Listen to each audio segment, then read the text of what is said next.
শ্রমজীবী যারা আছেন মনক্ষুণ্ণ হবেন না, মন ছোট করবেন না। You are the super hero remittance fighter of our country. একজন পরিচ্ছন্নতা কর্মী, তারও 20 থেকে 30,000 টাকা বাংলাদেশে ঢোকে প্রতি মাসে। আপনি চিন্তা করতে পারেন 6টা মাস যদি রেমিটেন্স বন্ধ হয়, শ্রীলঙ্কার চেয়েও খারাপ অবস্থায় বাংলাদেশে চলে যাবে।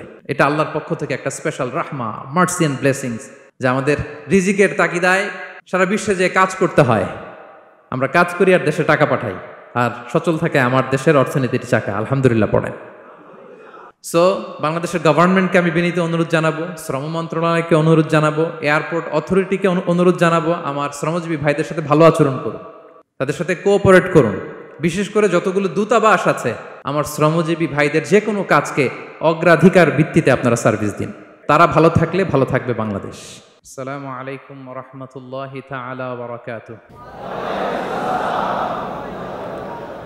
নাহমাদুহু ওয়া নুসাল্লি আলা রাসূলিহিল কারীম।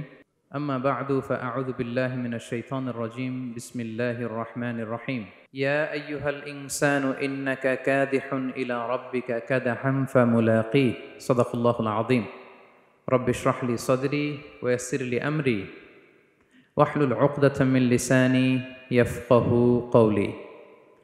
বাংলাদেশ ইয়ুথ কমিউনিটি মালয়েশিয়া কর্তৃক আয়োজিত আন্তর্জাতিক শ্রমিক দিবস 2024 উপলক্ষে মালয়েশিয়ার রাজধানী কুয়ালালামপুরের ডাউন টাউনে অবস্থিত উইসমা এমসিএর গ্র্যান্ড বলরুমে ইসলামে শ্রমিকের অধিকার শীর্ষক আলোচনা সভায় আপনারা যারা উপস্থিত হয়েছেন, আপনাদের সবাইকে জানাচ্ছি আন্তরিক শুভেচ্ছা এবং অভিনন্দন।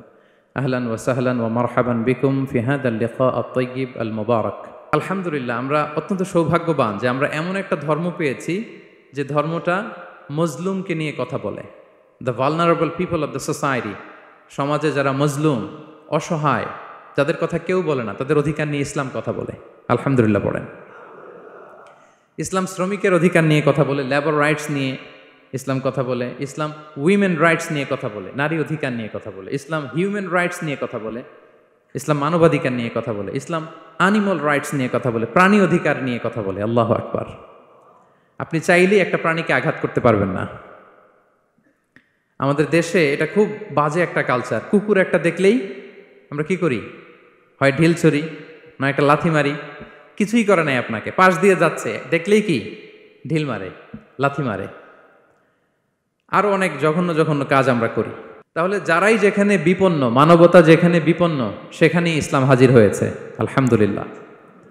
এজন্য ইসলাম পেয়ে আমরা খুশি না বেজার বলেন? এজন্য প্রত্যেক সালাতের পরে আমরা ঘোষণা দিই, রাদিতু বিল্লাহি রাব্বা ওয়াবিল ইসলামি দীনা ওয়াবি মুহাম্মাদিন নাবিয়্যান ওয়া রাসূলা। আমরা আল্লাহকে রব হিসেবে পেয়ে খুশি, আমরা ইসলামকে দিন হিসেবে পেয়ে খুশি। তো আমরা রাসূল সাল্লাল্লাহু আলাইহি ইসলামকে নবী এবং রাসূল হিসেবে পেয়ে খুশি। তার মানে প্রত্যেক সালাতের পরে আমরা কি করি? এটার অ্যানাউন্সমেন্ট দেই। তো ইসলাম এমন একটা ধর্ম, যেখানেই মানবতা বিপন্ন সেখানেই ইসলাম হাজির। তো আজকে আমরা লেবার রাইটস ইন ইসলাম, ইসলামে শ্রমিকের কি অধিকার, শ্রমিকদের যে রাইটস আছে, অধিকার আছে, এটা নিয়ে ইসলাম কি বলে, এই টপিকে আমরা কথা শুনবো ইনশাআল্লাহ বিইذنিল্লাহ। সম্মানিত শুধু আমি শুরুতেই কালামুল্লাহ মাজিদের একটি আয়াত তেলাওয়াত করেছি, সূরাতুল ইনশিকাকের 6 নম্বর আয়াত, যেখানে আল্লাহ তাআলা ইরশাদ করছেন, ইয়া আইয়ুহাল ইনসানু ইন্নাকা কাদিহুন ইলা রাব্বিকা কাদহান ফামুলাকি। অর্থাৎ হে মানুষ, তুমি তোমার রবের কাছে পৌঁছা পর্যন্ত কঠোর পরিশ্রম করতে হবে, অতঃপর তুমি তার সাক্ষাৎ লাভ করবে। আমাদের আলটিমেট গোল হচ্ছে আমরা আল্লাহর কাছে ফিরে যাব, ঠিক কিনা বলেন? কেউ মারা গেলে আমরা কি বলি? ইন্না লিল্লাহি ওয়া ইন্না ইলাইহি রাজিউন। আমরা আল্লাহর জন্য এবং আল্লাহর দিকেই আমরা ফিরে যাব। তো আল্লাহ বলেন, ইন্নাকা কাদিহুন ইলা রাব্বিকা কাদহান ফামুলাকি। হে মানুষ, তুমি তোমার রবের কাছে পৌঁছা পর্যন্ত কঠোর পরিশ্রম করতে হবে, তারপরে তুমি তোমার রবের সাক্ষাৎ পাবে। তার মানে এই দুনিয়াটা হচ্ছে পরিশ্রমের জায়গা। প্রিয় ভাইরা, এখানে পরিশ্রম না করলে সফলতার দেখা মিলে না। বাঁচতে হলে, সারভাইভ করতে হলে, টিকে থাকতে হলে আপনাকে পরিশ্রম করতে হবে। এই পৃথিবীতে কেউ কাউকে জায়গা করে দেয় না, এখানে জায়গা করে নিতে হয়, ঠিক কিনা বলেন? আপনি যদি পরিশ্রম করেন, পরিশ্রমে যে ঘাম ঝরে শরীর থেকে, পরিশ্রমের ঘামে জন্ম নেয় সফলতার বীজ। আপনি যখন হাড় ভাঙা পরিশ্রম করবেন, এই পরিশ্রমে যে লোনা পানি বেরোবে, যে ঘাম বেরোবে, এই ঘামেই জন্ম নেয় সফলতার বীজ। এবং সফলতার কোনো শর্টকাট হয় না প্রিয় ভাইরা। অনেকে অল্পতে সফল হতে চায়, শর্টকাট খুঁজে, আছে না নাই? না, সফলতার জন্য আপনাকে লং কাটে যেতে হবে। ওখানে কোনো লিফট থাকে না, সিঁড়ি বেয়ে উঠতে হয়। অনেকে চায় যে সফলতার লিফটে উঠবো, সুইচ চাপবো, সাকসেসফুল ইন লাইফ। না, এত সহজ না, আপনাকে সিঁড়ি বেয়ে উঠতে হবে। তাহলে পরিশ্রমের কোনো বিকল্প নেই। এই দুনিয়াটা হচ্ছে পরিশ্রমের জায়গা, সংগ্রামের জায়গা। আপনি সফল হতে হলে আপনাকে পরিশ্রম করতে হবে, করতেই হবে। আর পরিশ্রমে কোনো লজ্জা নেই। আমি বিভিন্ন আমার আলোচনায় বলি, কাজে লজ্জা নেই। কিসে লজ্জা নেই? আওয়াজ করে বলুন সবাই। কাজে লজ্জা নেই। লজ্জা হচ্ছে অলসতায়, লজ্জা হচ্ছে হাত পাতায়, লজ্জা হচ্ছে অকর্মণ্যতায়। কাজে লজ্জা আছে? লজ্জা কিসে বলেন সবাই? লজ্জা হচ্ছে অলসতায়, অকর্মণ্যতায়। যারা কাজ না করে ফুটানি মারে, ওইটাতে লজ্জা। অনেকে আছে ফুটানি মারে, আছে না নাই? কাজ করে না, শো অফ, ফুটানি।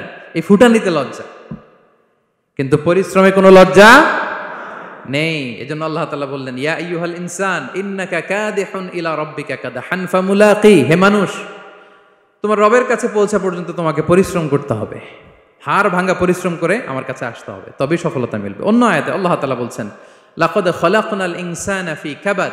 নিশ্চয়ই মানুষকে আমি কষ্ট এবং পরিশ্রম নির্ভর করে তৈরি করেছি। এই পৃথিবীতে টিকে থাকতে হলে তাকে পরিশ্রম করতে হয়, কষ্ট করতে হয়। এবং দুনিয়ার এই সাইকেলটা যদি দেখেন, দিন এবং রাতের যে সাইকেল, রাতকে আল্লাহ বানিয়েছেন ঘুমের জন্য, রেস্ট নেওয়ার জন্য, বিশ্রামের জন্য। আর দিনকে আল্লাহ বানিয়েছেন কর্মচঞ্চল করে, কাজের জন্য। দিনের মধ্যে কর্মস্পৃহা আছে। আল্লাহ তাআলা সূরা নাবাতে বলছেন, ওয়াজআলনান নাহারা মাআশা। আমি দিনকে বানিয়েছি কর্মচঞ্চল। দিনে আপনি কাজ করবেন, হাড় ভাঙা পরিশ্রম করবেন, তবেই সফলতা ধরা দিবে। ঠিক কিনা বলেন? তাহলে প্রথমে আমরা জানলাম এই পৃথিবীতে পরিশ্রম করতেই হবে, পরিশ্রমের কোনো বিকল্প নেই। সফল হতে চাইলে কি করতে হবে? আওয়াজ করে বলবেন, কি করতে হবে? এবং ইসলাম এই পরিশ্রমকে উৎসাহিত করে। পরিশ্রমের মাধ্যমে যে ইনকাম, এটাকে উৎসাহিত করে। বিষ্ণু ঈসা ইসলাম বলেন, মা আকালা আহাদুন তাআমান কাত্তু খায়রান আইয়াকুলা মিন আমালি ইয়াদাই। মানুষ পরিশ্রম করে তার দুই হাত দিয়ে উপার্জন করে যে জীবিকা নির্বাহ করে, এর চেয়ে শ্রেষ্ঠ জীবিকা পৃথিবীতে আর নেই। আল্লাহু আকবার। আপনারা যারা কষ্ট করে ঘাম ঝরিয়ে উপার্জন করেন, এই পৃথিবীতে এর চেয়ে শ্রেষ্ঠ উপার্জন আর হতে পারে? পরিশ্রম করে ঘাম ঝরিয়ে আপনি যে রিজিক এর বন্দোবস্ত আপনার হয়, এই খাবারের চেয়ে শ্রেষ্ঠ খাবার পৃথিবীতে হতে পারে? এরপর বিষ্ণু ঈসা ইসলাম বললেন, ওয়া ইন্না নাবিয়াল্লাহি দাউদ আলাইহিস সালাম কানা ইয়াকুলু মিন আমালি ইয়াদিহি। আল্লাহর নবী দাউদ আলাইহিস সালাম তিনি নিজ হাতের উপার্জন থেকে খেতেন। সুবহানাল্লাহি বিহামদিহি। তিনি আর্মর বানাতেন, যুদ্ধাস্ত্র। তিনি বর্ম বানাতেন, নিজ হাতে বর্ম বানিয়ে, যুদ্ধাস্ত্র বানিয়ে বিক্রি করে সেটা দিয়ে জীবিকা নির্বাহ করতেন। আল্লাহু আকবার। তাহলে পরিশ্রমের কোনো বিকল্প নেই। শ্রমের মাধ্যমে যে উপার্জন, এটা শ্রেষ্ঠ উপার্জন। তাই শ্রমজীবী যারা আছেন, মনক্ষুণ্ণ হবেন না, মন ছোট করবেন না। You are the super hero, you are the super hero, you are the remittance fighter of our country. এজন্য রাস্তা দিয়ে যখন হাঁটবেন, বুক ফুলিয়ে হাঁটবেন, আর বস্তা ভরে টাকা নিয়ে দেশে ফিরবেন। ঠিক কিনা বলেন? বুক ফুলিয়ে হাঁটতে হবে।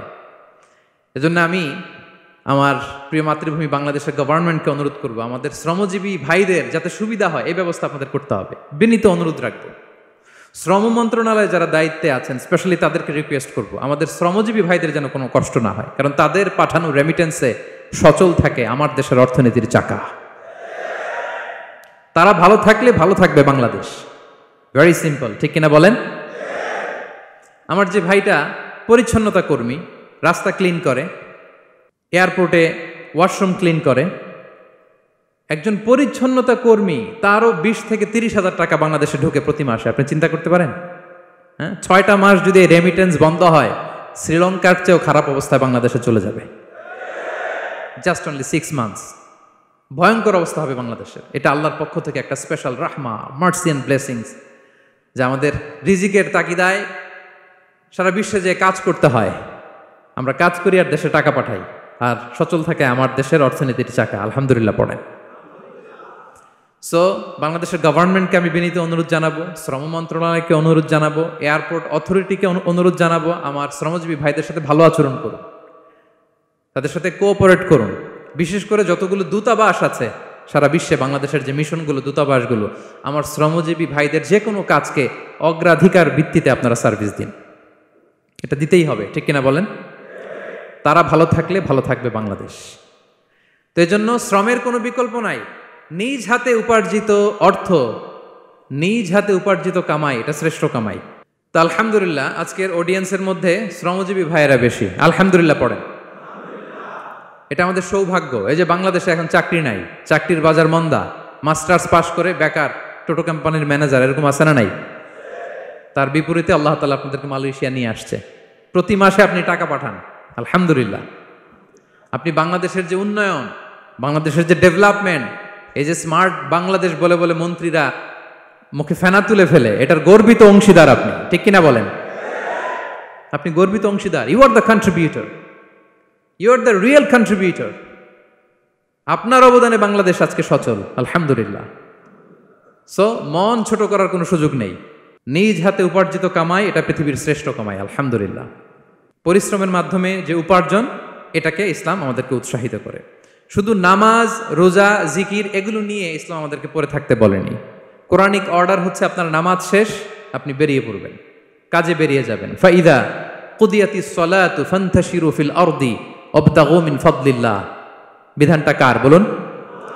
আওয়াজ করে বলুন, বিধানটা কার? এটা কোরআনিক ভার্ডিক্ট, কোরআনের বিধান। নামাজ শেষ, গোল হয়ে বসে জিকির করতে বলা নাই আল্লাহ। আল্লাহ বলেছে ফান্তাশিরু ফিল আরদ ওয়াবতাগু মিন ফাদলিল্লাহ, জমিনে ছড়িয়ে পড়ো, আল্লাহ রিজিক তালাশ করো। নামাজ শেষ, বেরিয়ে যাবেন। কৃষক চলে যাবে মাঠে, শ্রমজীবী চলে যাবে ফ্যাক্টরিতে, শিক্ষকরা চলে যাবে তাদের শিক্ষা প্রতিষ্ঠানে, কর্পোরেট ওয়ার্ল্ডের লোকেরা চলে যাবে তাদের প্রতিষ্ঠানে। ডেভেলপমেন্ট করতে হবে, সিভিলাইজেশন করতে হবে। নামাজের পরে গোল হয়ে বসে থাকা চলবে না। কি ব্যালেন্স দেখেছেন ইসলাম? আজান হয়েছে তো মসজিদে আসো, নামাজ শেষ বেরিয়ে পড়ো, আলহামদুলিল্লাহ। কি ভারসাম্যপূর্ণ ইসলাম। ফাইদা কুদিয়াতিস সালাতু ফান্তাশিরু ফিল আরদ, যখন সালাত শেষ জমিনে ছড়িয়ে পড়ো, আল্লাহ রিজিক অন্বেষণ করো। তাহলে শুধু নামাজ রোজার মধ্যে ইসলাম নয়, আপনাকে কর্মঠ হইতে হবে, পরিশ্রম করতে হবে, হাড় ভাঙা পরিশ্রম। বিশ্বনবী সাল্লাল্লাহু আলাইহি ওয়াসাল্লাম অত্যন্ত পরিশ্রমী ছিলেন। He started his first career as a shepherd, সুবহানাল্লাহ। ওনার প্রথম ক্যারিয়ার উনি রাখাল হিসেবে শুরু করেছেন। রাখালরা যে কাজ করে, অর্থাৎ মরুভূমিতে ভেড়া, মহিষ, ভেড়া, ছাগল, তারপর বকরি, দুম্বা, এই চরানোর কাজগুলো দিয়ে বিষ্ণু সাল্লাল্লাহু আলাইহি ওয়াসাল্লাম তার ক্যারিয়ার শুরু করেছেন অ্যাজ এ শেফার্ড। বিষ্ণু সাল্লাল্লাহু আলাইহি ওয়াসাল্লাম বলেন, সহিহ বুখারীর বর্ণনা, মা বাআসাল্লাহু নাবিয়্যান ইল্লা রাআল গানাম। আল্লাহ তাআলা এই পৃথিবীতে এমন কোন নবী পাঠায় নাই যে নবীরা ছাগল চড়ায় নাই। সুবহানাল্লাহ পড়বেন না? সাহাবারা বললেন, ওয়া আনতা ইয়া রাসূলুল্লাহ, হে আল্লাহর নবী, আপনিও ছাগল চড়িয়েছেন? বিষ্ণু সাল্লাল্লাহু আলাইহি ওয়াসাল্লাম বললেন, নাআম, আমিও ছাগল চড়িয়েছি। ওয়া কুনতু আরআহা আলা কারারিত লি আহলি মক্কা, আমি অল্প কিছু মজুরির বিনিময়ে, অল্প কিছু টাকার বিনিময়ে, সামান্য কিছু পারিশ্রমিকের বিনিময়ে মক্কার লোকদের ছাগল চড়িয়ে দিতাম। সুবহানাল্লাহ পড়েন। ছাগল হচ্ছে খুব টেরা প্রাণী, ডানে টানলে বায়ে যায়, বায়ে টানলে ডানে যায়। তাদেরকে একসাথে করা অ্যাজ এ শেফার্ড, এটা মরুভূমিতে খুব কষ্টের কাজ। আল্লাহ তাআলা প্রত্যেক নবীকে দিয়ে ছাগল চড়িয়েছেন যাতে করে কিছুদিন পরে নবীরা মানুষ চড়াতে পারে। সুবহানাল্লাহ। আল্লাহ বুঝাতে চাইলেন, এখন ছাগল চড়াও, এদের উপর যদি কন্ট্রোল নিতে পারো তাহলে মানব জাতির উপর কন্ট্রোল নিতে পারবো। আল্লাহু আকবার। এজন্য প্রত্যেকটা নবীকে দিয়ে, সহিহ বুখারীর বর্ণনা, মা বাআসাল্লাহু নাবিয়্যান ইল্লা রাআল গানাম, আল্লাহ পৃথিবীতে এমন কোন নবী পাঠায় নাই যেই নবীকে দিয়ে আল্লাহ ছাগল চড়ায় নাই। তো বিষ্ণু সাল্লাল্লাহু আলাইহি ওয়াসাল্লাম ছাগল চড়িয়েছেন, অত্যন্ত সুঠাম দেহী ছিলেন, কর্মঠ ছিলেন। তার মানে বিষ্ণু সাল্লাল্লাহু আলাইহি ওয়াসাল্লামও পরিশ্রম করে উপার্জন করেছেন, ঠিক কিনা? ছাগল চড়াতেন, তার বিনিময়ে সামান্য কিছু পারিশ্রমিক নিতেন, মজুর নিতেন, এতে লজ্জা নাই। এজন্য এই কথা দিয়ে শুরু করেছি যে কাজে লজ্জা নেই। এই তো বিষ্ণু সাল্লাল্লাহু আলাইহি ওয়াসাল্লামের ক্যারিয়ার গেল। আমরা যদি সাহাবাদের জীবনী দেখি, ওনারাও পরিশ্রমী ছিলেন। কেউ খেজুর বাগানে কাজ করতেন, কেউ কৃষি কাজ করতেন, কেউ বাজারে ব্যবসা করতেন, কেউ বসে থাকেন নাই। হাড় ভাঙা পরিশ্রম করেছেন প্রত্যেকটা সাহাবা। তারা আমাদের মডেল, তারা আমাদের সুপার হিরো, তারা আমাদের আইকন, ঠিক কিনা? নবীরা আমাদের মডেল, সাহাবারা আমাদের মডেল। বিষ্ণু সাল্লাল্লাহু আলাইহি ওয়াসাল্লাম কর্মঠ ছিলেন, ওনার সাহাবারা অত্যন্ত কর্মঠ ছিল, কেউ বসে থাকতেন না। পরিশ্রম করতেন, হাড় ভাঙ্গা পরিশ্রম করতেন, উপার্জন করতেন। তারা আমাদের জন্য প্রেরণার বাতিঘর।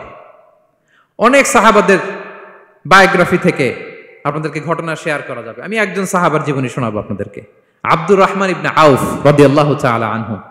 10 জন জান্নাতের দুনিয়াতে বসে যে 10 জন সাহাবা জান্নাতের সুসংবাদ পেয়েছেন তাদের মধ্যে একজন, আলহামদুলিল্লাহ বলেন। আব্দুর রহমান ইবনে আউফ রাদিয়াল্লাহু তাআলা আনহু প্রথম 8 জন মক্কায় যারা কালিমা পড়ে মুসলমান হয়েছে তাদের একজন। তার স্ট্যাটাসটাকে জেনে নেন। তো তিনি যখন মক্কা থেকে হিজরত করে মদিনায় গেলেন, মনে রাখবেন মক্কা থেকে যে সাহাবারা বাড়ি ঘর ছেড়ে হিজরত করেছে তাদেরকে বলে মহাজির, মানে হিজরতকারী সাহাবা। আর মদিনাতে যে সমস্ত সাহাবারা তাদেরকে রিসিভ করেছেন তাদেরকে বলে আল আনসার, মানে সাহায্যকারী সাহাবা। তো যারাই হিজরত করে মক্কা থেকে মদিনায় যেত, বিষ্ণু ইসলাম মদিনার কোন সাহাবীর সাথে তার ভাই পাতিয়ে দিতেন, আল মুআখাত, ব্রাদারহুড করে দিতেন, দায়িত্ব দিতেন যে তুমি এই সাহাবীকে দেখবে। তো আব্দুর রহমান ইবনে আউফ রাদিয়াল্লাহু তাআলা আনহু যখন হিজরত করে গেলেন, তার দেখভাল করার জন্য যে সাহাবীর দায়িত্ব পড়ল তার নাম হচ্ছে সাআদ ইবনে রাবিয়া, আনসারী সাহাবী রাদিয়াল্লাহু তাআলা আনহু। বিষ্ণু বললেন, সাআদ, আব্দুর রহমান ইবনে আউফ তোমার ভাই, ভাই বানিয়ে দিলেন। কি বানিয়ে দিলেন? তুমি তাকে টেক কেয়ার করবে, সে হবে তোমার মেহমান। সুবহানাল্লাহ। সাআদ ইবনে রাবি রাদিয়াল্লাহু তাআলা আনহু তিনি আব্দুর রহমান ইবনে আউফকে ডেকে নিয়ে গেলেন, ঘরে নিয়ে গেলেন মেহমানকে, এবং বললেন, ইয়া সাআদ ইন্নী আকসারুল আনসারি মালান। হে সাআদ, তুমি চিন্তা করো না, তুমি মনে করো না যে তোমার ভরণ পোষণ দিতে আমার কষ্ট হবে। আমি মদিনার সবচাইতে বড় বিজনেস ম্যাগনেট, সবচাইতে বড় বিজনেস ম্যাগনেট আমি। No tension, don't worry about it. Tension নিও না, আসো, তোমার জন্য আমার কি প্রপোজাল শোনো। ফাআকসিমু লাকা নিসফা মালি, আমার যত সম্পদ আছে আমি অর্ধেক তোমার দিয়ে দিব। সুবহানাল্লাহ, এত আসতে। আপনার বাড়িতে কেউ মেহমান হলে করতে পারবেন এরকম? আল্লাহ, কেমন প্রেরণার বাতিঘর তারা। ফাআকসিমু নিসফা মালি, হে আব্দুর রহমান ইবনে আউফ, আমার অর্ধেক সম্পদ তোমারে দিয়ে দিব। এখানেই শেষ না, এরপর বলতে লাগলেন, আমার অনেকগুলো স্ত্রী আছে, তুমি কোথায় যে মেয়ে খুঁজবা, প্রস্তাব দিবা, এত ঝামেলার দরকার নাই। আমার কোন স্ত্রীকে তোমার ভালো লাগে বলো, তার যদি তোমাকে ভালো লাগে তাহলে প্রয়োজনে তাকে আমি ডিভোর্স দিয়ে দিব, তাকে নিয়ে তুমি সুখের সংসার করবা। আল্লাহু আকবার, আল্লাহু আকবার। অর্ধেক সম্পদ দিয়ে দিব, আমার একাধিক স্ত্রী আছে, কাউকে যদি তোমার পছন্দ হয় এবং সেও যদি তোমাকে পছন্দ করে, প্রয়োজনে তাকে ডিভোর্স দিব। New life, new career, just go on. আমরা এই সুযোগ পেলে কি করতাম? সাথে সাথে অর্ধেক সম্পদ নিয়ে নিতাম, ঠিক কিনা? আব্দুর রহমান ইবনে আউফ প্রেরণার বাতিঘর। উনি কি করলেন? উনি বললেন, লা হাজাতা লি ফি যালিক। আমার ভাই, তুমি যে বলছো, এ সাআদ ইবনে রাবি, তুমি যে এত চমৎকার প্রপোজাল দিয়েছো, এতেই আমি খুশি। তোমার কোনো কিছুর আমার দরকার নাই। বারাকাল্লাহু লাকা ফি আহলিকা ওয়া মালিক, আল্লাহ তোমার সম্পদেও বরকত দেখ, আল্লাহ তোমার পরিবারেও বরকত দেখ। তবে একটা কষ্ট করতে হবে, সেটা কি? আব্দুর রহমান ইবনে আউফ বললেন, দুল্লানি ইলা সুক, just show me the way to market. মদিনার বাজারটা কোথায় এটা একটু দেখায় দাও। আমি নতুন মানুষ, পথঘাট চিনি না। দুল্লানি ইলা সুক, just show me the way to market of Medina. মদিনার বাজারটা কোন রাস্তা একটু দেখায় দাও। আল্লাহু আকবার। সাদ ইবনে রাবি বললেন, এই তো মদিনার বাজার। উনি যে কিছু ঘি কিনলেন, পনির কিনলেন, কিনে বিক্রি করলেন, প্রফিট করলেন। ওই প্রফিট দিয়ে আরো বেশি করে কিনলেন, আবার বিক্রি করলেন, প্রফিট, আবার বিক্রি করলেন, প্রফিট। এই কেনা বেচা করতে করতে 1-2 মাসের মধ্যে উনি মদিনার one of the biggest business magnate হয়ে গেলেন।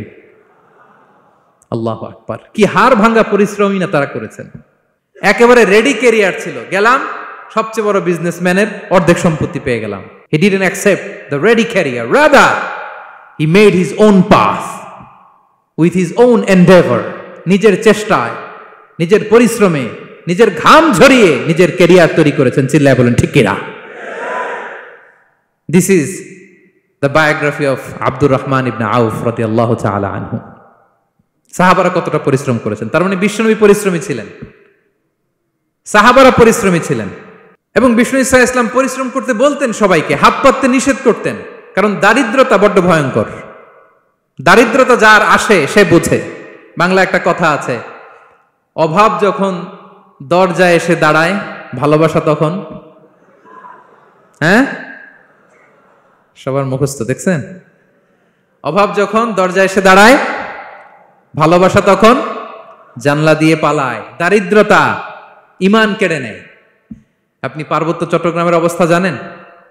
আমাদের বাংলাদেশের পাহাড়ি এলাকার অবস্থা জানেন? ওখানে আমাদের গরিব মুসলিম ভাইদেরকে সামান্য কিছু টাকা পয়সা দিয়ে ওদেরকে খ্রিস্টান বানিয়ে ফেলতেছে মিশনারিগুলো। এই খবর তো আমরা রাখি না। দারিদ্রতা বড্ড ভয়ঙ্কর। এজন্য বিষ্ণু ইসা ইসলাম দারিদ্রতা থেকে আল্লাহর কাছে পানাহ চাইতেন। তিনি বলতেন, আল্লাহুম্মা ইন্নী আউযু বিকা মিনাল ফাকরি ওয়াল কিল্লাতি ওয়াদ-দিল্লাহ। ও আল্লাহ, I seek refuge with you from poverty, from insufficiency and humiliation. ও আল্লাহ, আমি তোমার কাছে দারিদ্রতা থেকে পানাহ চাই। ও আল্লাহ, আমি তোমার কাছে স্বল্পতা থেকে পানাহ চাই। ও আল্লাহ, আমি তোমার কাছে লাঞ্ছনা থেকে পানাহ চাই। পড়েন আমিন। এই দোয়াটা বেশি বেশি পড়বেন। আল্লাহুম্মা ইন্নী আউযু বিকা মিনাল ফাকরি ওয়াল কিল্লাতি ওয়াদ-দিল্লাহ। হে আল্লাহ, আমি দারিদ্রতা থেকে পানাহ চাই। আল্লাহ, স্বল্পতা থেকে পানাহ চাই। আল্লাহ, লাঞ্ছনা থেকে পানাহ চাই। সবাই পড়ুন আমিন। বিষ্ণু ইসা ইসলাম যে দোয়াগুলো শিখিয়েছেন এগুলো হচ্ছে very precise in wording but comprehensive in meaning. শব্দে খুব ছোট, কিন্তু অর্থ মানুষের হৃদয়ে এটার আবেদন অনেক ব্যাপক, অনেক বেশি। আপনি সারাদিন মিলিয়েও দোয়ার মধ্যে এত সুন্দর প্রার্থনা বাক্য তৈরি করতে পারবেন না, কিন্তু বিষ্ণু ইসা ইসলাম এক বাক্যে যেটা চেয়েছেন গোটা দুনিয়াটা এর ভেতরে ঢুকে গিয়েছে। আল্লাহুম্মা ইন্নী আউযু বিকা মিনাল ফাকরি ওয়াল কিল্লাতি ওয়াদ-দিল্লাহ। আল্লাহ, দারিদ্রতা থেকে পানাহ চাই। বিষ্ণু ইসা ইসলাম নিজে স্বয়ং দারিদ্রতা থেকে পানাহ চাইতেন। তাহলে দারিদ্রতার সাথে আমাদের কোনো সম্পর্ক? আমরা পরিশ্রম করব, আমরা কাজ করে খাবো, কাজে কোনো লজ্জা নেই। লজ্জা অলসতায়, চিল্লায় বলেন ঠিক কিনা? এবং বিষ্ণু ইসা ইসলামের কাছে কেউ যদি হাত পাতত, যদি দেখতেন তার কাজ করার যোগ্যতা আছে, বিষ্ণু ইসা ইসলাম ভিক্ষা দিতেন না, কাজে উৎসাহিত করতেন, ভিক্ষাবৃত্তিকে অনুৎসাহিত করতেন। এক যুবক এসে হাত পাতলো, বিষ্ণু ইসা ইসলাম, আমার কিছু দেন। নই বললেন, তুমি তো শক্ত সামর্থ্য মানুষ, বাসায় কি আছে বলো?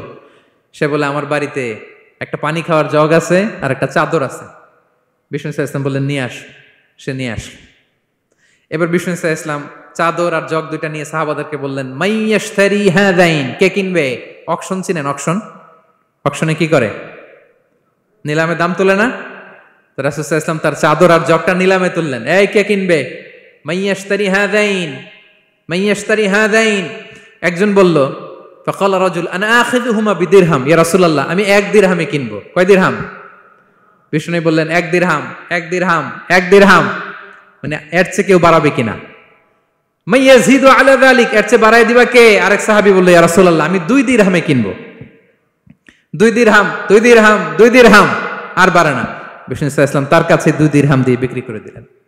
2 দিরহাম নিয়ে যুবককে বললেন, নাও, এই 1 দিরহাম দিয়ে কিছু খাবার কিনে তোমার ফ্যামিলিকে দিয়ে আস। আরেক দিরহাম দিয়ে একটা কুঠার কিনে নিয়ে আস। তো যুবক কুঠার কিনে আনলো। ফাওয়াদাআ লাহু আর-রাসূল সাল্লাল্লাহু আলাইহি ওয়াসাল্লাম ইয়াদান, রাসূল সাল্লাল্লাহু আলাইহি ওয়াসাল্লাম নিজ হাতে ওই কুঠারের একটা হাতল লাগাই দিলেন কাঠের। কারণ শুধু কুঠার দিয়ে তো হবে না, একটা হাতল থাকতে হবে না? বিষ্ণু সাল্লাল্লাহু আলাইহি ওয়াসাল্লাম ওনার মোবারক হাতে, বরকতময় হাতে ওই কুঠারে একটা হাতল লাগাই দিলেন। এবার বললেন, যাও, 1 দিরহাম দিয়ে কুঠার, আরেক দিরহাম দিয়ে খাবার কিনে আনো। এই কুঠার দিয়ে জঙ্গলে যে কাঠ কেটে লাকড়ি বেচে জীবিকা নির্বাহ করো। সামনের 15 দিন আমার সামনে যেন তোমার ঘুরঘুর করতে না দেখি। এ বেচারা গেল, 1 দিরহাম দিয়ে ফ্যামিলিতে খাবার দিল, আর লাকড়ি নিয়ে কাঠ কাটতে না কাটতে কয়েকদিনের ব্যবধানে ও 10 দিরহাম কামায় ফেলছে। আস্তে আস্তে আস্তে আস্তে সে স্বাবলম্বী হয়ে গেল। এরপর একবার বিষ্ণু ইসা ইসলামের কাছে আসছে। বিষ্ণু ইসা ইসলাম তারে বলে, মানুষের কাছে হাত পাতার চেয়ে, দুয়ারে দুয়ারে ভিক্ষা করার চেয়ে তোমার মতো এরকম কাঠ কেটে, জঙ্গলে কাঠ কেটে বাজারে বিক্রি করা অনেক ভালো। আল্লাহু আকবার। এই হচ্ছে বিষ্ণু ইসা ইসলামের ক্যারেক্টারিস্টিক্স। তিনি ভিক্ষাবৃত্তিকে অনুৎসাহিত করতেন। এই যে গল্পটা, what is the moral of the story? কি শিখলাম? 1 নম্বর যেটা শিখলাম, তিনি কাজ করে খেতে উৎসাহিত করেছেন। চাইলেই বিষ্ণু ইসা ইসলাম ওই 2টা জিনিস বিক্রি করে 2 দিরহাম দিয়ে বলতে পারতেন, যাও 2 দিরহাম দিয়ে খাবার কিনো। ওই বেলা খেয়ে রাতের বেলা আরেক দুয়ারে যায় ভিক্ষা করতো, ঠিক কিনা বলেন? কথা বুঝতেছেন? 2 দিরহাম দিয়ে যদি খাবার কিনতো, তো দুপুরে খেয়ে রাতে কি করতো? আবার হাত পাততো। সেটা করে নাই। কাজ করে খেতে উৎসাহিত করেছেন এবং স্থায়ী সমাধান করে দিয়েছেন। কারণ কাজ কাজই, কাজে কোনো ছোট বড় নাই। আছে? কাজে কোনো ছোট বড় আছে না। তাহলে ইসলাম আমাদেরকে পরিশ্রমী হতে শেখায়, কর্মমুখী হতে শেখায়। ইসলাম কতটা কর্মমুখী ধর্ম দেখেন। বিষ্ণু ইসলাম বলেন, ইন কামাতিস সাআ ওয়া ফি ইয়াদি আহাদিকুম ফাসিলা, কেউ যদি দেখে কিয়ামত হয়ে যাচ্ছে, কি হয়ে যাচ্ছে? সবাই বলুন, কেউ যদি দেখে কিয়ামত হয়ে যাচ্ছে আর তার হাতে একটা চারা বীজ আছে, গাছের চারা, কি আছে? গাছের চারা। সে গাছের চারা রোপণ করতে গেছিল, ওদিকে যায় দেখে কিয়ামত শুরু হয়ে গেছে। বিষ্ণুনবী বলেন ফাইন ইসতাতাআ আন লা তাকুমা হাত্তা ইয়াগরিসাহা ফালইয়াগরিসহা, সে যদি পারে কিয়ামত হওয়ার আগেই ওটা রোপণ করে দিতে, সেজন্য তাড়াতাড়ি করে রোপণ করে দেয়। আল্লাহু আকবার। ইসলাম কতটা কর্মমুখী ধর্ম। কিয়ামত শুরু হয়েছে, বিষ্ণু বলেন তার উপর কিয়ামত আসার আগে সে যদি চান্স পায় চারা বীজটা যেন রোপণ করে দেয়। আর আমরা এখন আখিরুজ্জামান, দাজ্জাল আসবে, কিয়ামত হয়ে যাবে, 2025 সালেই হবে, এগুলো বলে কাজকর্ম সব বন্ধ করে দিচ্ছে। এরকম ডাকাইত আছে না নাই? হ্যাঁ বলেন, আছে না নাই? তা আখিরুজ্জামান কি আপনারা এটা শিখায়, এই লেসন শিখায়? আখিরুজ্জামান আসবে, দাজ্জাল আসবে, তো আপনার সমস্যা কি? দাজ্জাল আসবে দেখেই তো আপনাকে বিজনেস করে এমন টাকা কামাইতে হবে যাতে করে দাজ্জাল আসলে আমি আমার অর্থ দিয়ে মুজাহিদিন ভাইদেরকে সহায়তা করতে পারি। দাজ্জাল আসবে তো আপনার প্রবলেম কি? আপনার বডি বিল্ডিং করতে হবে, আপনার ফ্যামিলিকে তারবিয়া দিতে হবে, আপনার সোসাইটিকে সমৃদ্ধ করতে হবে, আপনাকে সভ্যতার কারিগর হইতে হবে। আপনার সব কাজ আপনি আরো বাড়াই দিবেন দাজ্জালের প্রশ্ন আসলে। এখন দাজ্জাল আসবে, 25 সালেই আসবে, 26 সালেই কিয়ামত হবে। কি হবে ক্যারিয়ার দিয়ে, আর কি হবে ব্যবসা করে? এরকম আছে না নাই? এরকম করা যাবে? বিশ্বনবী কি বললেন? কিয়ামত হইতেছে, তুমি দেখতেছো চাক্ষুষ বিলা আয়ান, দেখতেছো কিয়ামত হইতেছে, আর তুমি গাছ লাগাইতে গেছিলা। যদি সুযোগ হয় কিয়ামত হওয়ার আগে আগে কি করো? গাছ লাগাও। সুবহানাল্লাহ পড়বেন না? প্রিয় ভাইয়েরা, আমরা যেন পরিশ্রমী হই, আমরা যেন কর্মঠ হই, আমরা যেন অলস না হই। বিষ্ণু ইসলাম অলসতা থেকে আল্লাহর কাছে পানাহ চাইতেন। আল্লাহ আমাদেরকে বোঝার তৌফিক দান করুক, আমরা পড়ি আমিন। আল্লাহ নবী সাল্লাল্লাহু আলাইহি ওয়াসাল্লাম শুধু পরিশ্রম করতে বলেছেন এমন নয়, তিনি পরিশ্রমীদেরকে পছন্দ করতেন। এক সাহাবীর সাথে তিনি মুসাফা করলেন, দেখলেন হাতটা বড্ড খসখসে, তিনি শ্রমজীবী সাহাবী। এটা যখন তিনি শুনতে পেলেন, তিনি পরম মমতায় আলতো করে ওই শ্রমিক সাহাবীর হাতে তিনি চুমু খেলেন। আল্লাহু আকবার। এবং ওনার আন্ডারে যারা কাজ করত তাদের সাথে বিষ্ণু ইসলামের যে আচরণ, ওনার যে শ্রমিক, ওনার যে খাদেম, তাদের সাথে বিষ্ণু ইসলামের যে ডিলিং শুনলে আপনি অবাক হয়ে যাবেন, অবাক হয়ে যাবেন। আপনি কারো ব্যাপারে যদি রিয়েল ইনফরমেশন চান, আপনি কয়েকটা জায়গায় নক করতে হবে। 1 নাম্বার, ধরেন যে একজন বড় সাহেব, তার আসল তথ্য যদি চান তার বউকে জিজ্ঞেস করেন। কারা জিজ্ঞেস করবেন? ওয়াইফকে জিজ্ঞেস করবেন, স্ত্রীকে, আসল তথ্য পাবেন। 2 নাম্বার, তার বাড়ির দারোয়ানকে জিজ্ঞেস করবেন। কাকে? 3 নাম্বার, তার ঘরের কাজের বুয়া, সব জানে উনি, ওই কাজের বুয়া থেকে রিপোর্ট নেবেন, ঘরে যে কাজ করে। 4 নাম্বার, তার ড্রাইভার, দারোয়ান, কাজের বুয়া, ওয়াইফ, এদের কাছ থেকে যদি আপনি জিজ্ঞেস করেন, ফলের বিড়াল বেরিয়ে আসবে। ঠিক কিনা বলেন? তো আসেন বিষ্ণু ইসলামের যে খাদেম, কর্মচারী, তারা একটু জিজ্ঞেস করি বিষ্ণু ইসলামের আচরণ কেমন ছিল। বিষ্ণু ইসলামের খাদেমের নাম হচ্ছে আনাস রাদিয়াল্লাহু আনহু। আলহামদুলিল্লাহ, খাদিমুর রাসূলিল্লাহ, বিষ্ণু ইসলামের খাদেম। আসলে ওনাকে জিজ্ঞেস করি যে বিষ্ণু ইসলামের আচরণ কেমন ছিল। আনাস রাদিয়াল্লাহু তাআলা আনহু বলেন, খাদিমতুন নবিয়্যা 10 সিনিন, আমি বিষ্ণু ইসলামের 10 বছর খেদমত করেছি, 1-2 বছর না, 10 বছর বিষ্ণু ইসলামের খেদমতে আমি নিয়োজিত ছিলাম। ফামা ক্বালা লি লিমা সানা'তা ওয়ালা লিমা লা সানা'তা, 10 বছরের মধ্যে একদিনও কখনো বলে না, এ আনাস এটা কেন করলা, এ আনাস এমনটা কেন হলো, এটা কেন করলা না, একদিনের জন্য বলে নাই। কেন এটা করছো, কেন এটা করো নাই, এরকম কোনো প্রশ্ন আমাকে কোনোদিন করে নাই। সুবহানাল্লাহ পড়ে। আনাস রাদিয়াল্লাহু তাআলা কি ভুল করেন নাই? করছেন। ছোট মানুষ তো, একেবারে ছোট বাচ্চা ছিলেন। ওনার আম্মা যখন আনাস রাদিয়াল্লাহু তাআলাকে নিয়ে আসছে, বিষ্ণু ইসলাম মক্কা থেকে হিজরত করে মদিনায় আসলেন, সবাই বিশ্বনবীকে ঘিরে ধরলো, সবাই বিশ্বনবীকে সালাম দেয়, মুসাফা করে, হাদিয়া দেয়। আনাসের মা চোখের পানি ছাড়ে, বিশ্বনবীর কাছে লজ্জায় এসে বলে, ইয়া রাসূলুল্লাহ, সবাই আপনাকে উপহার দেয়, সবাই আপনাকে হাদিয়া দেয়, আমি আপনারে কি হাদিয়া দেব? হাদিয়া দেওয়ার মতো কিছু নাই আমার এই কলিজার টুকরা আনাস ছাড়া, আমি আনাসকেই আপনারে হাদিয়া দিয়ে দিলাম। ইয়াখদুমুকা ইয়া রাসূলুল্লাহ, হে নবী, আনাস আপনার খেদমত করবে, আপনার অজুর পানি এনে দিবে, আপনার মেসওয়াকটা এনে দিবে, আপনার জুব্বাটা এনে দিবে, আমি আমার কলিজার টুকরা, আমার নাড় ছেঁড়া ধন আনাসকেই আপনারে উপহার দিয়ে দিলাম। আনাস রাদিয়াল্লাহু তাআলা বিষ্ণু ইসলামের সাথে থাকতেন, অজুর পানি এনে দিতেন, জামা এনে দিতেন। বিষ্ণু বললেন, আনাস আমার ওই জুব্বাটা নিয়ে আসো। ছোট্ট আনাস জুব্বা আনতে যে মদিনার বাচ্চারা খেলতেছে, আমাদের দেশে যে খেলে, কুতকুত খেলে, চারা খেলে, এইটা খেলে, সেইটা খেলে, ওই খেলাধুলা দেখে নবীর জামা আনার কথা উনি ভুলে গেলেন, বাচ্চাদের সাথে দাঁড়িয়ে খেলা দেখতে আরম্ভ করলেন। এখন সময় গড়িয়ে অনেক হয়ে গেল, আনাসও আসে না, জুব্বাও আসে না। ঘটনা কি? বিষ্ণু ইসলাম বললেন, যাই নিজের জামা নিজে নিয়ে আসি।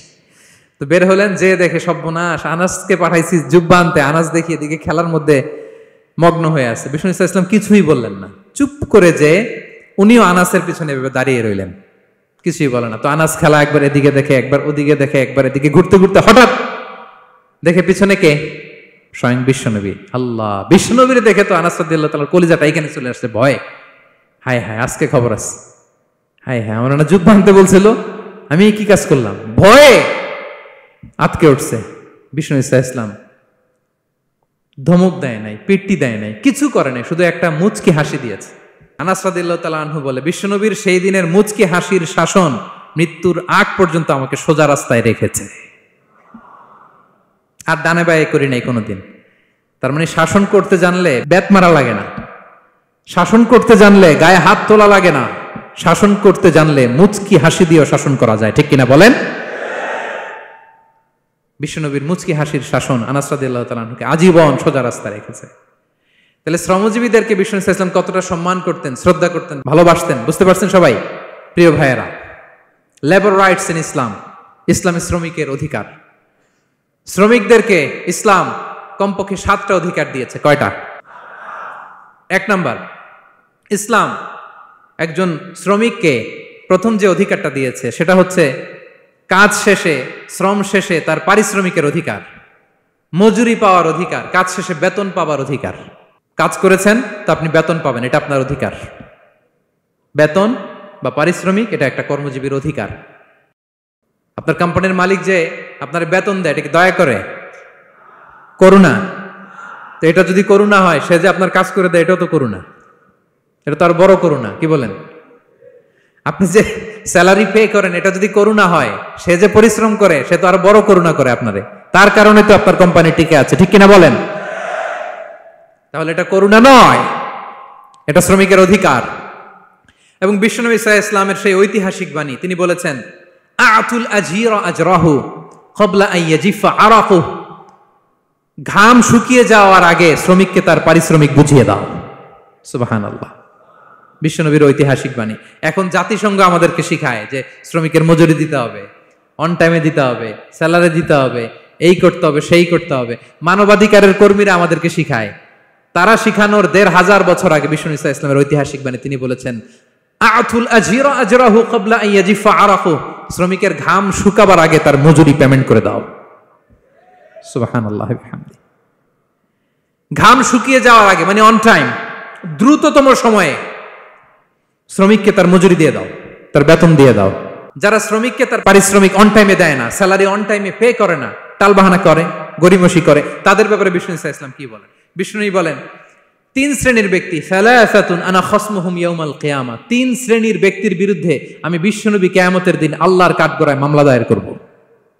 আমি বিশ্বনবী 3 শ্রেণীর ব্যক্তির বিরুদ্ধে আমি বিশ্বনবী আল্লাহর সুপ্রিম কোর্টের কাঠগড়ায় মামলা দায়ের করব। এর মধ্যে 1 শ্রেণীর ব্যক্তি হচ্ছে রাজুলুন ইস্তাআজারা আজীরান ফাস্তাওফা মিনহু ওয়া লাম ইউতিহি আজরা, কোন ব্যক্তি যে শ্রমিক নিয়োগ দেওয়ার পরে তার কাছ থেকে কাজ বুঝে নিয়েছে কিন্তু তাকে তার প্রাপ্য বুঝিয়ে দেয়নি। এরকম ডাকাত আমাদের সমাজে আছে না নাই?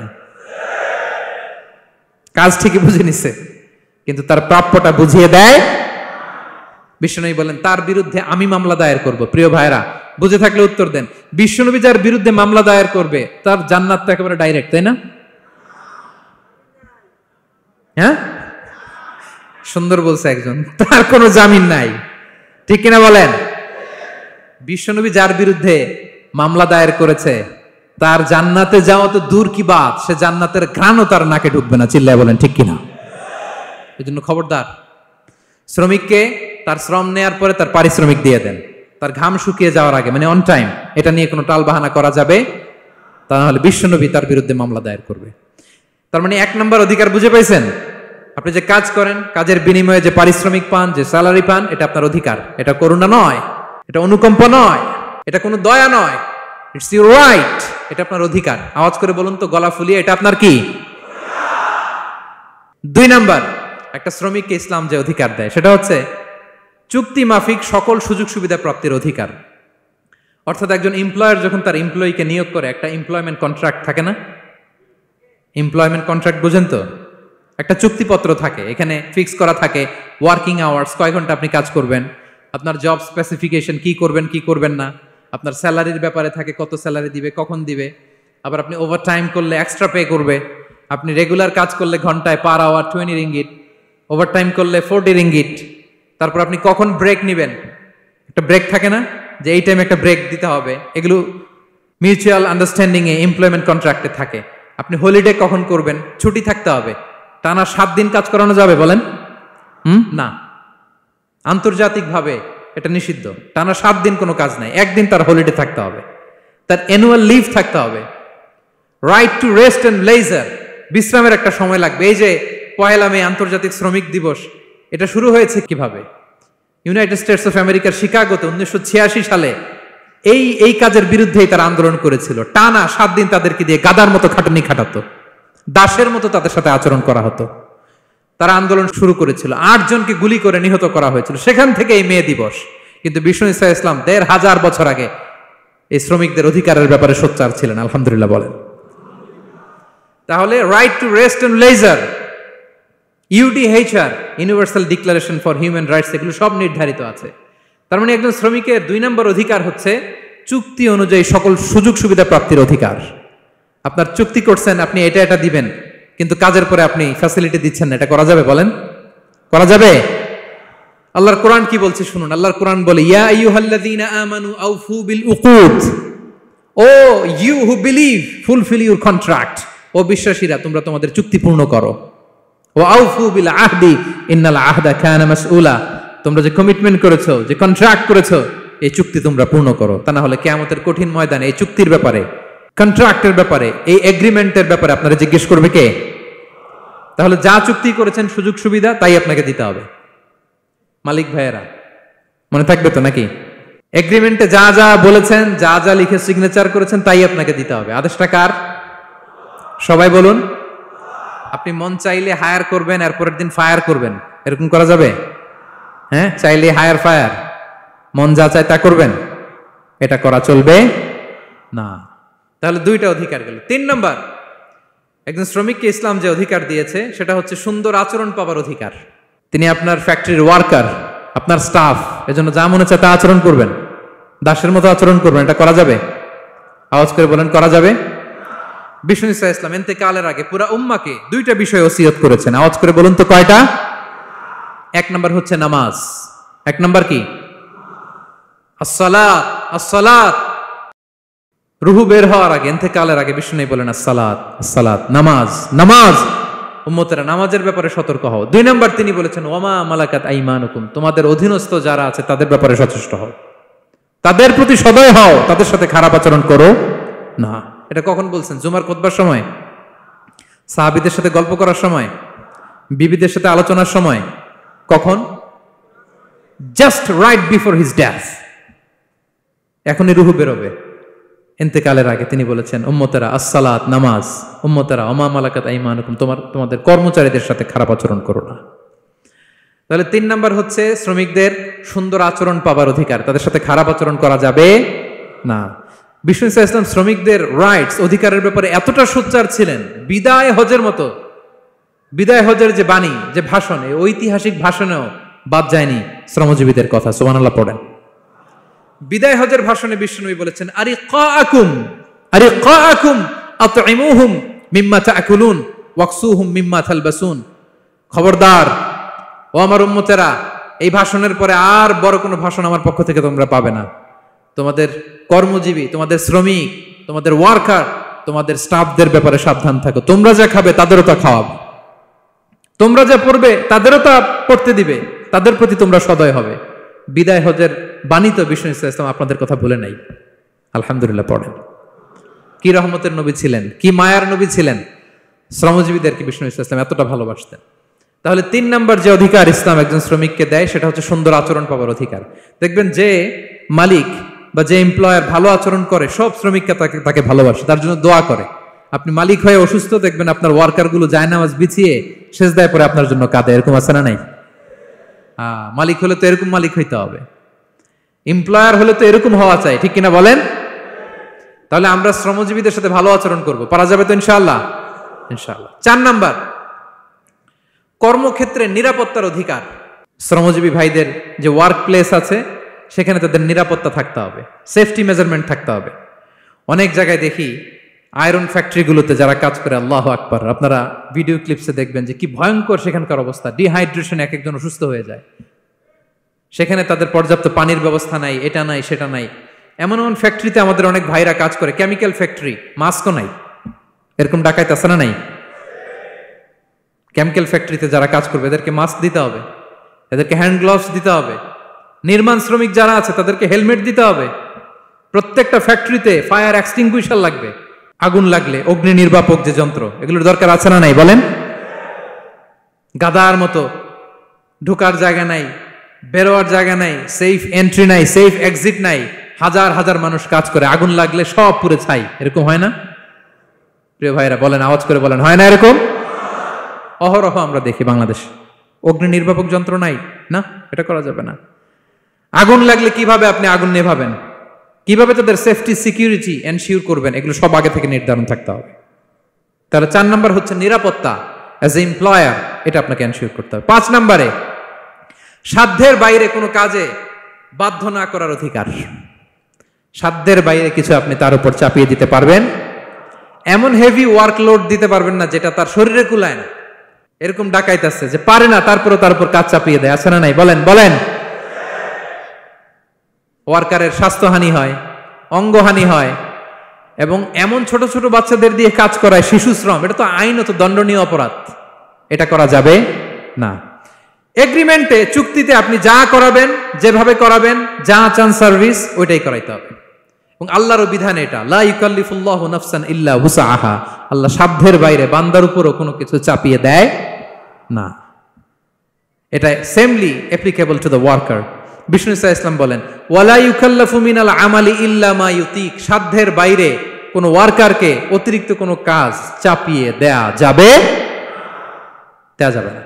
ফাইন কাল্লাফাহু, যদি তাকে সাধ্যের বাইরে কোনো কাজ চাপিয়ে দিতে হয়, মা ইয়াগলিবুহু, যেটা তার জন্য কষ্ট হয়ে যায়, ফাল ইউইনহু আলাই, এই কাজে তাকে সাহায্য করতে হবে।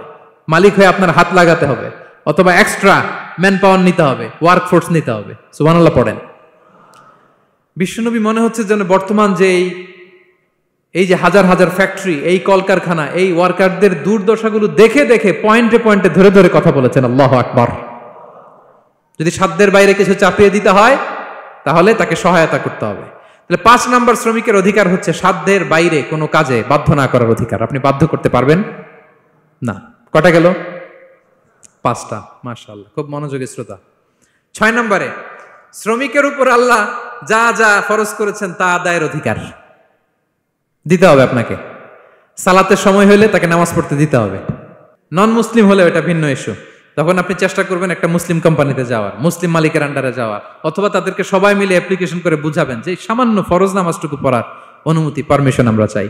কিন্তু কোনো মুসলিম এমপ্লয়ার নামাজের জন্য বাধা দিতে পারবে না। রমজান মাসে রোজা রাখা শ্রমিকের জন্য ফরজ না, অনুমতি দিতে হবে। নারী কর্মীদেরকে, যারা নারী কর্মী আছে তাদেরকে পর্দার অনুমতি দিতে হবে, হিজাবের অনুমতি দিতে হবে। মালিক তো দূরের কথা, আমাদের বাংলাদেশে অনেক বিশ্ববিদ্যালয়ের শিক্ষকরাই অনুমতি দেয় না। এরকম ডাকাত শিক্ষক আছে না নাই? এরকম জালেম বাংলাদেশে আছে না নাই? ঢাকা বিশ্ববিদ্যালয় চিন্তা করা যায়, মুসলিমদের টাকা দিয়ে যে বিশ্ববিদ্যালয়, ওখানে আমার বোনেরা পর্দা করে যেতে পারে না, আমার মুসলিম বোনেরা হিজাব পড়তে পারে না, নেকাব পড়তে পারে না। এই অধিকার কি শিক্ষককে দেওয়া হয়েছে?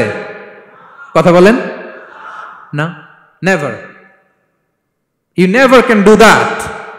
একটা রেগুলার ড্রেস কোড থাকবে, এটা সবাই মানবে। এটার উপরে দিয়ে সে চাদর পরবে না ওড়না পরবে না হিজাব পরবে না ব্লেজার পরবে, এটা নিয়ে নাক গলানোর ক্ষমতা কোনো শিক্ষকের নাই। চিল্লায় বলেন ঠিক কিনা? তাহলে আপনার কর্মস্থলে মুসলিম নারীরা যদি কাজ করে, নারী কর্মীদের জন্য পর্দার ব্যবস্থা করতে হবে, ঠিক কিনা বলেন? হালাল ফুড খাওয়ার ব্যবস্থা থাকতে হবে। ওয়াইন খাওয়ানো যাবে না, ড্রিঙ্কস করানো যাবে না, পর্ক খাওয়ানো যাবে না, ঠিক কিনা বলেন? আপনার কোম্পানিতে আপনার শ্রমিককে দাড়ি রাখতে চাইলে দাড়ি রাখার অনুমতি দিতে হবে, ঠিক কিনা বলেন? দাড়ি রাখা ওয়াজিব। দাড়ি রাখা কি কোন কোন মতে সুন্নাতে মুআক্কাদা, যেটাই আমরা বলি একজন মুসলিমের জন্য এটা আবশ্যক। দাড়ি রাখতে বাধা দেয়া যাবে? আমাদের বাংলাদেশে দেয়? হ্যাঁ, কোন কোন কোম্পানি দেয়। কোন কোম্পানি দেয় বলেন? হ্যাঁ, আরম। এই পাওয়া গেছে আরম। কিছুদিন আগে দাড়ি রাখবে বলে এক ছেলেকে কর্মচ্যুত করেছে, এরকম আছে না নাই? করা যাবে? করা যাবে বলেন? না, দাড়ি রাখার অনুমতি দিতে হবে, নারীদেরকে হেজাব করার অনুমতি দিতে হবে, এটা অধিকার। এটা অধিকার। শ্রমিকের উপর আল্লাহ তাআলা যা যা ফরজ করেছে এটা আদায়ের অধিকার তাকে দিতে হবে। আলহামদুলিল্লাহ বলেন। 7 নাম্বার, সর্বশেষ, সামাজিক নিরাপত্তা লাভের অধিকার, সোশ্যাল সিকিউরিটি। শ্রমিকের পুঁজি হচ্ছে তার শ্রম, তার জীবন যৌবন সব দিয়ে আপনার ফ্যাক্টরিরে একেবারে শীর্ষে নিয়ে গেল, শেষ জীবনে আপনি মালিক তারে ভুলে গেলেন, এরকম আছে না নাই? নো, তার জন্য সোশ্যাল সিকিউরিটির ব্যবস্থা করতে হবে। অনেক শ্রমিক ভাইরা আছে সারা জীবন ফ্যাক্টরির জন্য কাজ করে শেষ বয়সে দুরারোগ্য ব্যাধিতে আক্রান্ত, তাদের খোঁজ খবর কেউ নেয় না। এটা গভর্নমেন্টের দায়িত্ব।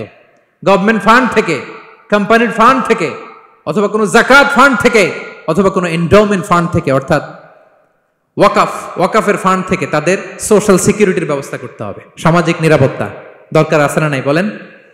এটা আপনাদের অধিকার। এই 7টা অধিকার ইসলাম একজন শ্রমিককে দিয়েছে। তো শ্রমিককে ইসলাম শুধু অধিকারই দিয়েছে, মালিকের কোনো অধিকার নাই নাকি? এবার মালিকরা খেপে উঠছে। এতক্ষণ মালিকরা চুপচাপ, আমি দেখতেছি তো, এতক্ষণ যা যা বলতেছি মালিকরা চুপচাপ শুনতেছে। যখনই বলছি মালিকের অধিকার আছে না নাই, মালিকরা কয় আছে। হ্যাঁ, ইসলাম চেক এন্ড ব্যালেন্স করেছে। ইসলাম হচ্ছে ভেরি ব্যালেন্সড রিলিজিয়ান, ভারসাম্যপূর্ণ একটা জীবন ব্যবস্থা। শ্রমিকেরও দায়িত্ব আছে। শ্রমিকেরও কি প্রিয় ভাইয়েরা দায়িত্ব আছে। বিষ্ণু ইসা ইসলাম বলেন, সালাসাতুন লাহুম আজরান, 3 শ্রেণীর ব্যক্তি আছে যাদেরকে আল্লাহ যে কোনো কাজ করলে ডাবল রিওয়ার্ড দিবে, ডাবল। আপনি নামাজ পড়লে যাওয়া সওয়াব, এক করলে দ্বিগুণ সওয়াব। এর মধ্যে এক শ্রেণীর হচ্ছে ওয়াল আবদুল মামলুক ইদা আদ্দা হাক্কাল্লাহ ওয়া হাক্কা মাওয়ালিহ, ওই দাস যে তার আল্লাহর ইবাদত করে, আল্লাহর হকও পালন করে আর তার মনিবের হকও পালন করে। এখানে দাস বলতে শুধু আগের সময়ের দাসই নয়, বর্তমান সময়ের যারা কর্মজীবী তারাও। কোন কর্মজীবী সে যদি আল্লাহর বিধান, আল্লাহর হক আদায় করে, পাশাপাশি যার আন্ডারে সে কাজ করে তার হকও আদায় করে, বিষ্ণু ইসা ইসলাম বলেন সব কাজে তার প্রতিদান হবে ডবল ডবল। পড়েন আল্লাহু আকবার। তাহলে শ্রমিকের দায়িত্ব হচ্ছে কোম্পানিকে যে সার্ভিস তার দেওয়া এটা পূর্ণাঙ্গ রূপে দিতে হবে। এটা হচ্ছে শ্রমিকের দায়িত্ব। 1 নম্বরের দায়িত্ব হচ্ছে লয়ালটি, আমানতদারিতা। 1 নম্বর দায়িত্ব কি? আপনি বেতন নেন আপনার বসের কাছ থেকে, কোম্পানির কাছ থেকে, কিন্তু সার্ভিস দেন আরেক কোম্পানির, হবে? বলেন। যার নুন খাই তার গুণ গাইতে হবে। আপনি যেই কোম্পানি থেকে স্যালারি নেন, সার্ভিস আপনার তাকে দিতে হবে। লয়ালটি থাকতে হবে, বিশ্বস্ততা, এটা জরুরি, এটা থাকতে হবে। আপনার মালিক আপনার কাছ থেকে এই লয়ালটি প্রাপ্য, সে যেন আপনার উপর আস্থা রাখে, আপনার বস যেন আপনার উপর আস্থা রাখতে পারে, এইটা মালিকের অধিকার। কথা কি বুঝেন? হ্যাঁ, এবার শ্রমজীবী ভাইরা একটু ঠান্ডা হয়ে গেছে, দেখছেন চেক এন্ড ব্যালেন্স। কথা বলেন ঠিক কিনা? আপনার মালিক আপনার কাছ থেকে এটা প্রাপ্য, এটা তার অধিকার, বিশ্বস্ততা। ইন্না খায়রা মান ইস্তাজারতাল কবিউল আমিন, যাকে নিয়োগ দেওয়া হবে তার মধ্যে 2টা কোয়ালিটি থাকতে হয়। কয়টা? মুসা আলাইহিস সালাম ফেরাউনের বাবুর্চিকে 1 থাপ্পড় মারলেন রেগে মেগে। উনি থাপ্পড় মারছিলেন আদব শিক্ষা দেওয়ার জন্য, কিন্তু বেচারা সাথে সাথে মরে গেছে। উনি মারছিলেন আদব শিখানোর জন্য, বেচারা যে মরে যাবে মুসা আলাইহিস সালাম জানতেন না। এখন দেখে সর্বনাশ, সেটা তো মরে গেছে, অক্কা পাইছে। উনি দিলেন দৌড়। মুসা আলাইহিস সালাম দৌড়াতে দৌড়াতে প্রাণ ভয়ে চলে গেলেন আরেক সীমান্তে, মিশর ছেড়ে আরেক এলাকায়। যে দেখে কিছু লোক ধাক্কাধাক্কি করে তাদের উটগুলোকে পানি খাওয়াচ্ছে, আর 2টা মেয়ে পাশে চুপ করে বসে আছে। উনি বুঝতে পারলেন মেয়েগুলো এই ইয়াং ছেলেদের সাথে ধাক্কাধাক্কি করে টিকতে পারবে না। উনি এগিয়ে গেলেন, বললেন তোমরা পানি খাওয়াবো ওটদেরকে? হ্যাঁ খাওয়াবো, আসো। উনি ওটগুলো নিয়ে সবাইকে সরিয়ে পানি খাইয়ে দিলেন, মেয়েরা চলে গেল। এবার বাবার কাছে যেয়ে বলল, বাবা এমন এক ছেলের সন্ধান পাইছি, ছেলেটা খুব ভালো, আমাদের চেহারার দিকে তাকায় না, মাটির দিকে তাকিয়ে কথা বলে। আজকে এই লোক না থাকলে আমরা আমাদের ওটগুলোকে পানি খাওয়াতে পারতাম না। আর ভিনদেশী লোক, আমরা চিনিও না। ইন্না খায়রা মান ইস্তাজারতাল কবিউল আমিন। বাবা কাজ করেন, আমাদের তো রাখাল লাগবে, আমাদের দেখভাল করার জন্য তো একজন সুপারভাইজার দরকার, এই ছেলেকে আপনি কাজে রেখে দেন। সুবহানাল্লাহ পড়বেন না? হ্যাঁ। বাবা বলল যাও নিয়ে আস। মেয়ে দুজন যে বললো আব্বার কাছে চলেন, আব্বা আপনার কথা বলবে, আপনার সাথে আলাপ করবে। মুসা আলাইহিস সালাম বললেন ঠিক আছে, তোমরা পেছনে পেছনে যাও, আমি তোমাদের আগে আগে যাই, তোমরা আমাকে বলবা যে ডানে না বায়ে না সামনে। সুবহানাল্লাহ পড়বেন না? কি চরিত্র, কি চরিত্র ছিল যাতে করে তাদের দিকে তাকানো না লাগে, মুসা আলাইহিস সালামের নজর যেন তাদের দিকে না পড়ে। মুসা আলাইহিস সালাম বললেন আমি আগে যাই, তোমরা পিছন থেকে বলো ডানে না বায়ে, কোন গলি, কোথায় যাব। আল্লাহু আকবার। তো যাওয়ার পরে মুসা আলাইহিস সালামের সততা, এই বিশ্বস্ততা আর স্ট্রেংথ, শক্তি দেখে ওনাকে কাজে রেখে দিলেন মেয়ে দুটার বাবা। সুবহানাল্লাহ বলেন। আর বললেন এত বছর কাজ করবা, পারিশ্রমিক হচ্ছে কাজ যখন শেষ আমার এক মেয়েরে তোমার কাছে বিয়ে দিয়ে দিব। আল্লাহু আকবার। ওনারও থাকার জায়গা নাই, আশ্রয়ের কোনো বন্দোবস্ত নাই, আল্লাহ ব্যবস্থা করে দিলেন। আলহামদুলিল্লাহ পড়েন। তাহলে বিশ্বস্ত হইতে হবে। বিশ্বস্ত যেই, তার রুজির ব্যবস্থা করে দেয় কে? এই যে মুসা আলাইহিস সালাম ফেরাউনের বাবুর্চির থাপ্পড় মেরে চলে গেলেন, পরিচিত কেউ নাই, রিজিকের বন্দোবস্ত নাই, কিন্তু বিশ্বস্ততার কারণে আল্লাহ তাআলা রিজিকের ব্যবস্থা করে দিলেন। তাহলে এক নাম্বার মালিকের অধিকার হচ্ছে লয়ালটি, শ্রমিকদের বিশ্বস্ত হইতে হবে। আপনার পক্ষ থেকে বিশ্বস্ততা, এটা মালিকের প্রাপ্য। কথা বুঝতে পেরেছেন প্রিয় ভাইরা আমার? 2 নাম্বার চুক্তি অনুযায়ী শ্রম দেওয়া, এটা একজন শ্রমিকের দায়িত্ব। আপনার দায়িত্ব হচ্ছে 8 ঘন্টা কাজ করবেন, আপনি 6 ঘন্টা করেন আর 2 ঘন্টা এটা নিয়ে ইউটিউব, টিকটক, আচ্ছা হ্যাঁ, এটা করা যাবে? 8 ঘন্টার যদি চুক্তি হয় আর আপনি যদি প্রতিদিন 6 ঘন্টা কাজ করেন, আপনি যে পারিশ্রমিক পাবেন এটা হালাল হবে? বলেন বলেন, আওয়াজ করে সবাই বলুন না, হালাল হবে না। আপনার চুক্তি অনুযায়ী আপনাকে শ্রম দিতে হবে, এবং এই চুক্তি অনুযায়ী শ্রম পাওয়াটা একজন মালিকের অধিকার। একজন মালিকের 3 নম্বর অধিকার হচ্ছে to work in a best manner possible. আপনার সাধ্যের সবটুকু উজাড় করে দিয়ে কোম্পানির জন্য কাজ করতে হবে। কোনো কাজ করলে সর্বোচ্চ ওয়েতে করতে হবে, সবচেয়ে বেস্ট ম্যানারে করতে হবে। অনেকে আছে ধরি তো ধরি না, করি তো করি না, এরকম আছে না? নাই না, ইসলাম এটা বলে না। বিষ্ণু ইসলাম বলেন ইন্নাল্লাহা ইউহিব্বু ইযা আমিলা আহাদুকুম আমালান আইয়ুতকিনা। আল্লাহ তাআলা ওই কর্মচারীকে পছন্দ করে, আল্লাহ সুবহানাহু ওয়া তাআলা ওই কর্মচারীকে পছন্দ করে, ওই লোককে পছন্দ করে যে ব্যক্তি যখন কোনো কাজ করে ওটা মজবুত ভাবে করে, চমৎকার ভাবে করে, দ্য বেস্ট ওয়ে পসিবল, সুন্দরভাবে করে। এরকম কাজ করা যাবে তো? বলেন বলেন, যাবে? এবং যে শ্রমিক, যে কর্মজীবী ভাইরা এইভাবে কাজ করে, তারা মালিকের নজরে পড়ে যায় খুব তাড়াতাড়ি, ঠিক কিনা বলেন? তাদের বেতন বেড়ে যায় তাড়াতাড়ি, তাদের অবস্থা তাড়াতাড়ি ভালো হয়। 4 নম্বর অধিকার হচ্ছে আপনি আন্তরিকতার সাথে কাজ করবেন, আপনার মালিকের কোম্পানিকে নিজের কোম্পানি মনে করবেন। পারা যাবে? শ্রমিক ভাইয়েরা আমার কলিজার টুকরা শ্রমজীবী ভাইয়েরা, মালিকের কোম্পানিকে নিজের কোম্পানি মনে করা যাবে? অনেকে দেখবেন যে নিজের গাড়িটা খুব সেফলি ড্রাইভ করে, কিন্তু বসের গাড়ি নিয়ে যখন ড্রাইভ করে তখন আর এই এক্সট্রা কেয়ার নাই। এরকম আছে না? নাই।